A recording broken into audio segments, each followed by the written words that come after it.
কখনোই 2000 টাকায় কারোর কাছে বিক্রি হয়নি আর হবেও না। কেননা এই বোন আপনাদের সাথে ছিল আর আজীবন আপনাদের সাথে থাকবে। আর আজকে মাননীয় প্রধানমন্ত্রী সম্মানীয় মঞ্চে দাঁড়িয়ে সেই প্রতিজ্ঞা করে যাচ্ছে। তাই আপনাদের কাছে আমি বেশি কিছু বলবো না, দুই একটা বক্তব্য রেখে আমার বক্তব্য শেষ করব।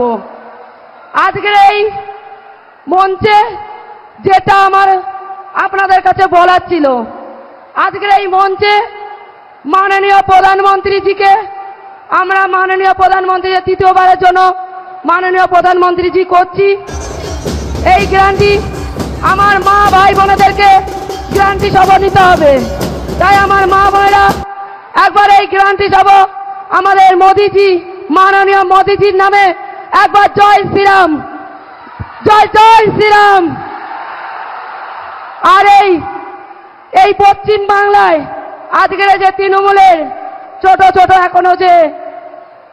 ছোট যে পিঁপড়ারা এখনো আমাগাড়ি দিচ্ছে আর মা বোনেদেরকে হুমকি দিচ্ছে আর মিথ্যে কেস দিয়ে যেটা ভাই মায়েদেরকে হাজতবাস করাচ্ছে, তার উপযুক্ত জবাব আমরা দিচ্ছি।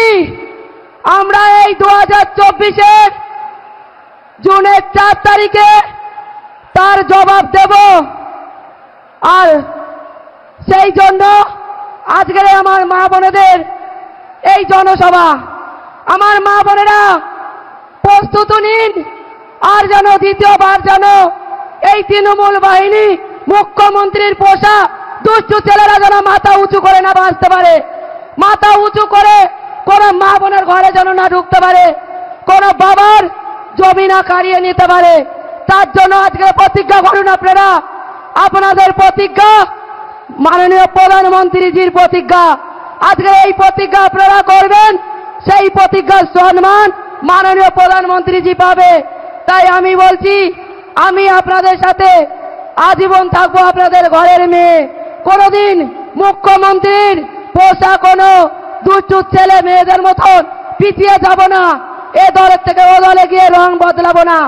যেটা সন্দেশখালীতে হয়েছিল সেটা পুরো পশ্চিমবঙ্গের মানুষ জানতে পারবে আর জেনে গেছে। আর যে মা বোনেরা এখনো অব্দি মুখ খোলেনি তারাও মুখ খুলবে। আর সেই মানুষদের মুখ খোলার জন্য আমার মা বোনেরা তাদের পাশে যাবে। সম্মানের